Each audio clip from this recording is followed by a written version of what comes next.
Tuan-tuan muslimat yang dirahmati Allah Subhanahu Wa Taala sekalian, dalam kehidupan yang kita lalui ini kita sudah faham bahawa Allah Subhanahu Wa Taala pasti akan menguji kita. Kerana salah satu kehidupan ini dicipta, salah satu tujuannya untuk diuji. Ujian untuk memastikan diri kita sentiasa beriman kepada Allah, bertambah-tambah yakin kita kepada Allah, dan kita akan mendapat kebahagiaan yang selama-lamanya di sisi Allah Subhanahu Wa Taala. Namun sebab tu salah satu daripada perkara kadang-kadang manusia ni berfikir bagaimana untuk hidup bahagia selama-lamanya. Sebenarnya kehidupan bahagia selama-lamanya berada pada satu perkataan, iaitu tenang. Ya, sesiapa yang memiliki ketenangan maka dia akan bahagia. Cuma persoalan sekarang ni bagaimana untuk kita tenang. Maka Allah Subhanahu Wa Taala dalam surah Ar-Ra'd yang membicarakan kepada kita ayat 28, alladzina amanu wa tatma'innu qulubuhum bi zikrillah, ala bi zikrillah tatma'innul qulub. Orang-orang yang beriman tenteram, tenang hati mereka kerana mereka berzikir kepada Allah. Maka Allah menegaskan, ala, ketahuilah, ingatlah, hanya berzikir kepada Allah tatma'innul qulub, hati itu akan menjadi tenang. Maka berbicara berkaitan dengan bahagia, tenang, ia berada di hati manusia. Maka hati yang bagaimana? Hati yang sentiasa ingat Allah. Hati yang sentiasa dalam bahasa Arabnya berzikir kepada Allah. Maka di sinilah rahsia segala-galanya.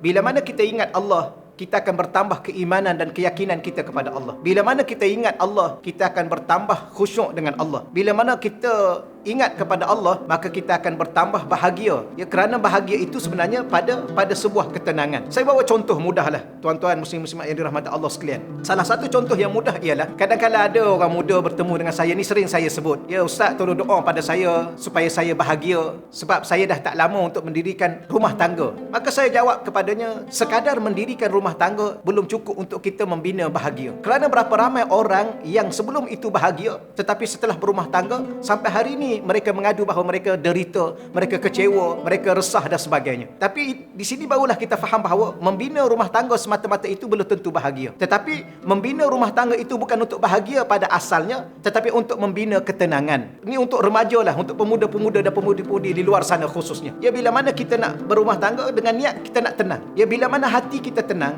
barulah kita akan bahagia. Suami tenang, isteri tenang, dapat anak-anak kita tenang dengan anak-anak tenang dengan kita. Tapi persoalan sekarang bagaimana untuk tenang?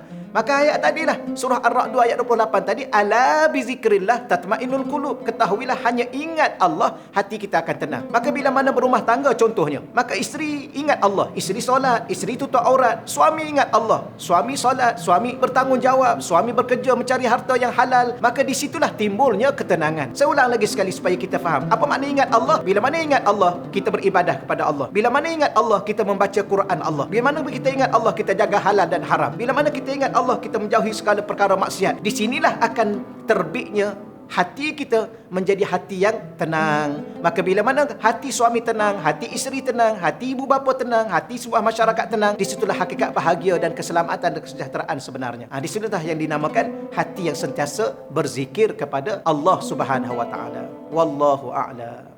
Sampaikanlah dariku walaupun satu ayat.